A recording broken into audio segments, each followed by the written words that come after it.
Assalamualaikum warahmatullahi wabarakatuh. Pada kesempatan kali ini, kelompok 4 akan memaparkan materi mengenai nilai agama dalam sosial masyarakat dan internalisasi nilai-nilai agama pada profesi kebidanan. Sebelumnya, kami ingin mengucapkan terima kasih kepada Ibu Ulfah Husniyah Wahyuni SAG MPD yang telah berkenan memberikan tugas ini kepada kami. Sebelum kita memasuki materi presentasi, perkenalkanlah saya untuk memperkenalkan anggota kelompok kami. Anggota kelompok 4 terdiri dari saya sendiri, Dewi Nuri Handayani, absen 15 dengan NIM P27224021064, Diah Rahayu Helda R, absen 16 dengan NIM P27224021065, Alvira Ardestin Solenda dengan nomor absen 17, NIM P27224021066, dan Evelyn Salsabila, nomor absen 18 dengan NIM P27224021067. Berdasarkan judul presentasi kali ini, kita akan membahas 5 sub pokok pembahasan, yakni meliputi pengertian, peran nilai agama, implementasi nilai agama, larangan nilai agama, serta fungsi nilai agama itu sendiri. 1. Pengertian. Nilai agama sosial masyarakat dan profesi bidan. Nilai adalah daya pendorong dalam kehidupan manusia yang memberi makna dan pengabsahan pada tindakan seseorang. Perilaku beragama merupakan fondasi yang utama dalam pembentukan pribadi masyarakat atau menjadi manusia seutuhnya. Oleh karena itu, pembinaan perilaku beragama bagi masyarakat merupakan suatu hal yang sangat urgent dan mendesak untuk diterapkan baik oleh orang tua maupun lembaga-lembaga pendidikan. Masyarakat sendiri tidak dipandang sebagai suatu kumpulan individu semata. Masyarakat merupakan suatu pergaulan hidup, oleh karena manusia hidup bersama. Bidan adalah seorang perempuan yang lulus dari pendidikan bidan yang terakreditasi memiliki kualifikasi untuk diregistrasi sertifikat dan atau secara sah mendapatkan lisensi untuk praktek kebidanan. Bagi seorang bidan dalam menjalankan tugasnya tentu harus mempunyai sifat tawadhu, merendahkan diri, demi memberikan pelayanan yang baik bagi pasiennya. 2. Peran nilai agama. 1. Sosial masyarakat. A. Agama menghidupkan nilai luhur moralitas. B. Agama memberi kekuatan dalam menanggung penderitaan hidup. C. Agama menjadi pegangan dan pedoman hidup. D. Agama mendorong kemajuan ilmu pengetahuan. E. Agama sebagai integrator atau penyatu padukan baik individual maupun sosial. F. Agama sebagai sublimator atau memperindah. G. Agama sebagai sumber inspirasi atau ilham budaya bangsa Indonesia. Peran nilai agama yang kedua yaitu dalam profesi bidan. Peran yang pertama, agama memberikan petunjuk kepada manusia untuk selalu menjaga kesehatannya. Berbagai upaya yang harus dilakukan agar orang tetap sehat menurut para pakar kesehatan antara lain dengan mengonsumsi gizi yang cukup, olahraga, ketenangan jiwa, serta mandiri dari berbagai pengaruh yang dapat digunakan untuk terjangkit penyakit. Hal-hal tersebut semuanya ada dalam ajaran Islam, bersumber dari hadis-hadis sahih maupun ayat Al-Quran. Peran yang kedua, agama memberikan dorongan batin dan moral yang mendasar, memberikan perilaku yang terpuji, baik dalam maupun luar, serta melandasi cita-cita dan tindakan manusia dalam menjalani kehidupan yang bermanfaat bagi dirinya, keluarga, masyarakat, serta bangsa. Peran yang ketiga, agama mengharuskan umat manusia untuk beriman dan bertakwa kepada Tuhan Yang Maha Esa dalam segala aktivitas.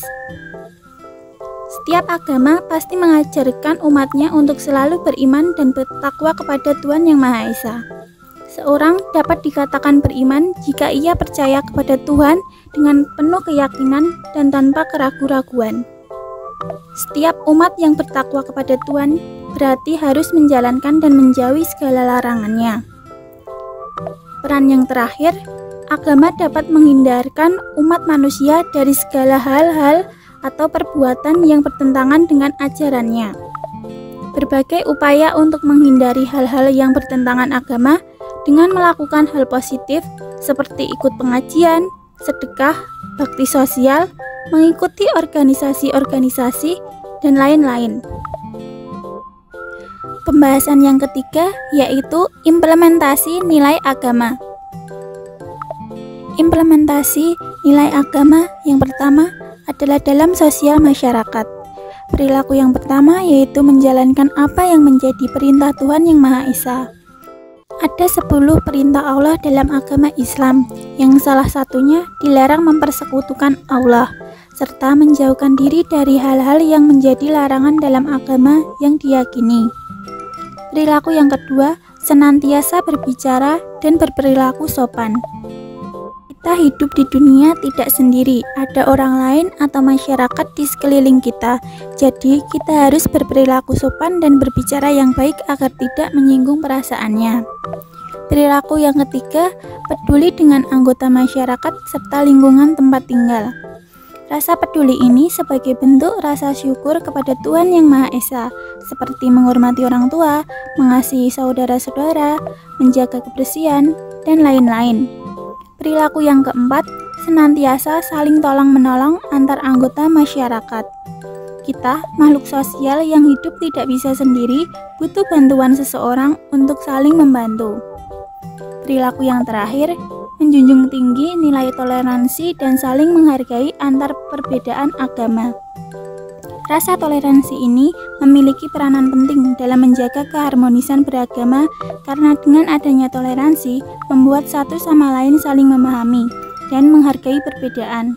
Untuk itu, seluruh umat beragama diharapkan untuk terus menjaga toleransi. Implementasi nilai agama yang kedua adalah dalam profesi bidan. Perilaku yang pertama, menjunjung tinggi kejujuran serta keikhlasan kepada Allah Subhanahu wa Ta'ala. Kejujuran dan keikhlasan adalah sebuah perilaku positif dan juga menjadikan kita orang yang dapat dipercaya dan selalu sabar menghadapi segala hal. Perilaku yang kedua, senantiasa adil dan jujur dalam menjalankan tugasnya di dalam masyarakat sebagaimana firman Allah Subhanahu wa Ta'ala surat Al-Maidah ayat ke-8. Maksudnya, dalam profesi bidan juga harus menegakkan keadilan, kebenaran karena ada Tuhan menjadi saksi adil. Dan janganlah kebencian terhadap seseorang membuat berperilaku tidak adil, karena sifat adil itu lebih dekat kepada takwa. Perilaku yang ketiga, berpengetahuan luas tidak hanya dalam bidang kesehatan tetapi juga dalam bidang agama. Karena ilmu agama juga sangat penting, dengan mempelajari ilmu agama kita dapat mengetahui tuntunan hidup yang sesuai dengan syariat Islam. Perilaku yang keempat, selalu menyerahkan diri kepada Allah dan memulai sesuatu dengan bacaan basmalah. Karena mengucapkan basmalah merupakan bentuk permohonan dan penghambaan kita kepada Allah.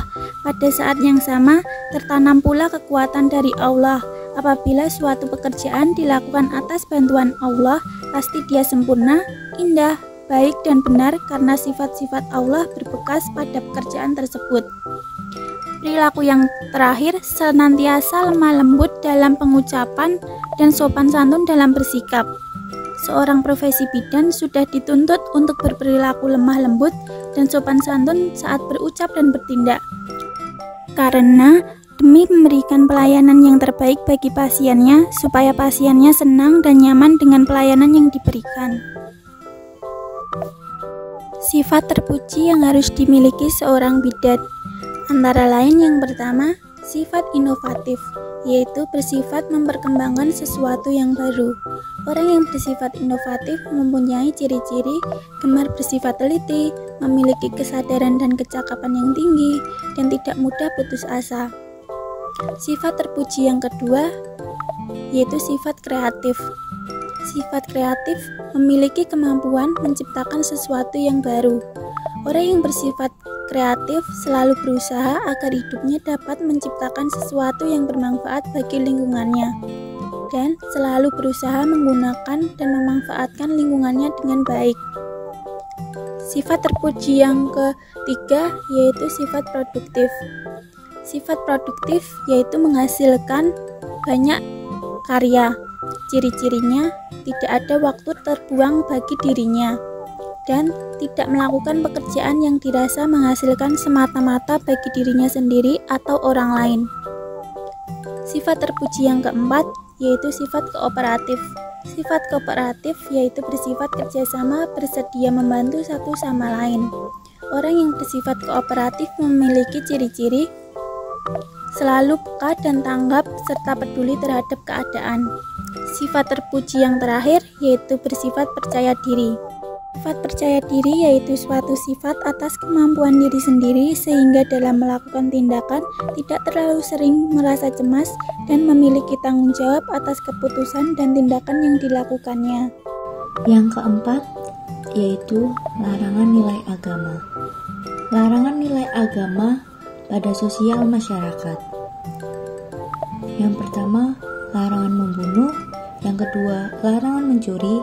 Yang ketiga, larangan mencaci maki. Yang keempat, larangan melakukan kekerasan terhadap makhluk hidup. Dan yang terakhir adalah larangan memfitnah, karena fitnah lebih kejam daripada pembunuhan. Yang berikutnya, larangan nilai agama pada profesi bidan. Yang pertama, bidan dilarang melakukan aborsi. Yang kedua, bidan dilarang memakai perhiasan saat menolong persalinan. Yang ketiga, bidan dilarang berkuku panjang karena berbahaya bagi keselamatan ibu dan bayi. Yang keempat, bidan dilarang menceritakan apapun yang terjadi saat menolong persalinan kecuali dimintai keterangan oleh pihak pengadilan. Yang kelima, menganjurkan ibu untuk memberikan ASI pada situasi yang tidak diperbolehkan, seperti sekalipun upaya untuk memberikan ASI digalakan, tetapi pada beberapa kasus pemberian ASI tidak dibenarkan. Yang keenam, tidak mau bekerja sama dengan dukun beranak. Dan yang terakhir, melaksanakan tugasnya yang bertentangan dengan UU Kebidanan dan tidak sesuai dengan kode etik kebidanan. Yang kelima, fungsi nilai agama. Fungsi nilai agama pada sosial masyarakat dan profesi bidan. Yang pertama itu ada eduktif, yang kedua penyelamatan, yang ketiga perdamaian, dan yang terakhir ada kontrol sosial. Berikut akan kami sajikan video animasi. Selamat menyaksikan. Halo teman-teman, gimana nih kabarnya? Semoga kita semua dalam keadaan sehat ya. Kalian tahu nggak sih, nilai agama sangat penting untuk diterapkan di berbagai aspek loh. Nah, di video kali ini, kelompok 4 akan menyajikan video singkat mengenai nilai agama dalam sosial masyarakat dan internalisasi nilai-nilai agama pada profesi kebidanan. Simak sampai akhir ya. Seperti yang kita tahu, negara Indonesia memiliki banyak keanekaragaman, termasuk suku, budaya, dan agama. Ada 6 agama yang diakui di negara kita loh, yakni Islam, Protestan, Katolik, Hindu, Buddha, dan Konghucu. Kerennya, perbedaan tersebut mampu terbingkai dalam semboyan Bhinneka Tunggal Ika dan dituangkan dalam sila pertama Pancasila.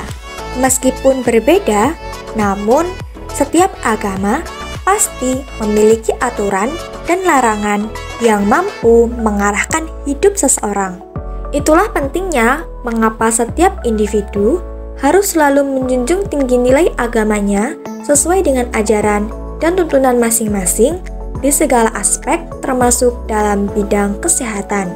Bidan yang notabene adalah seorang tenaga medis juga harus menjunjung tinggi nilai agama. Sebagai seorang bidan, ia harus bertanggung jawab terhadap tugas-tugasnya dengan selalu menjunjung tinggi nilai-nilai agama yang dianutnya. Sebenarnya, apa sih fungsi nilai agama jika dilihat dari sudut pandang profesi bidan? Agama memberikan petunjuk kepada manusia untuk selalu menjaga kesehatannya. Agama juga memberikan dorongan batin dan moral yang mendasar. Selain itu, agama juga mengharuskan umat manusia untuk beriman dan bertakwa terhadap Tuhan Yang Maha Esa. Dan agama juga menghindarkan umat manusia dari segala hal yang bertentangan dengan ajarannya. Oleh karena itu, sebagai seorang bidan, ia harus menjunjung tinggi nilai kejujuran serta keikhlasan, senantiasa adil dalam menjalankan tugasnya, berpengetahuan luas, selalu menyerahkan diri kepada Tuhan Yang Maha Esa, dan senantiasa lembut dalam berucap dan sopan santun dalam bersikap. Nah, keren dan mulia sekali kan seorang bidan itu? Yuk kita berusaha lebih giat lagi agar mampu menjadi bidan yang berkualitas dan bermanfaat bagi banyak orang. Terima kasih dan sampai jumpa lagi kawan.